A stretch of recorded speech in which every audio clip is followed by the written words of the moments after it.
મહાત્માઓમાં પ્રેમ અને વિતરાગતા જોવી. વર્તન કેળવવાનું નથી, પણ સમજણ કેળવવાની છે. સમજણ કેળવાય એટલે વર્તન આપમેળે કેળવાય. દાદા ભગવાન. જ્ઞાની પુરુષ દાદા ભગવાનને એક મહાત્મા કહે છે, આપની વાતો ઘણી ઊંચી કક્ષાની છે, PhD લેવલની છે, ને આપણે તો બધા પાઠશાળાવાળાઓને ભેગા કરીએ છીએ કે દાદાનું વિજ્ઞાન સમજે. આથી એમની પાસેથી આવું ઉચ્ચ વર્તન કેવી રીતે સંભવી શકે? દાદાશ્રી કહે છે, આપણે બહારથી લાવેલ મહેમાનોને કહી દેવું કે ભાઈ, અહીં વિતરાગતા જોવા જેવી છે. તમે બહાર જગતમાં જે જોશો એના કરતાં અહીં જુદી જ જાતનું જોવા મળશે. અહીં પ્રેમ જોવાની જરૂર છે. તમે જે ખોરશો તે બાહ્ય શિસ્તનો ઉકેલ અહીં ના હોય.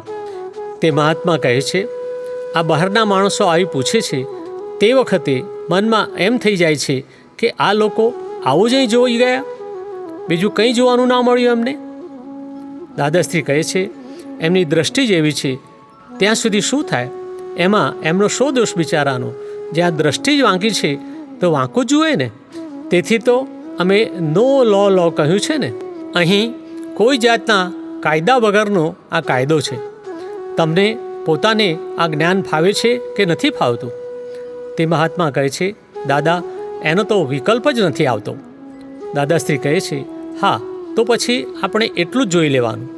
બીજાને જોવાની આપણી દ્રષ્ટિ જ ક્યાં છે?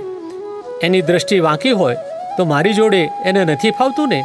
તમે એને મારી જોડે તેડી લાવો, પણ એની દ્રષ્ટિ વાંકી હોય તો મારી જોડે પણ એને ના ફાવે. જો મારી જોડે ફાવે તો સાચું. અહીં આપણો એટલે કે મહાત્માઓનો વ્યવહાર શુદ્ધ હોય છે, અને બહારના લોકો અહીં શુભ વ્યવહાર ખોળવા આવે. આપણે ત્યાં આત્માને આનુષંગિક વ્યવહાર હોય છે. જ્યાં અહંકારપૂર્વક વ્યવસ્થા ગોઠવવામાં આવે ત્યાં શું વળે? અહંકાર હોય તે બધું આ અવ્યવસ્થિત કરે. આપ્તસૂત્ર. આચરણમાં દુર્ગંધ શેનાથી ફેલાય છે?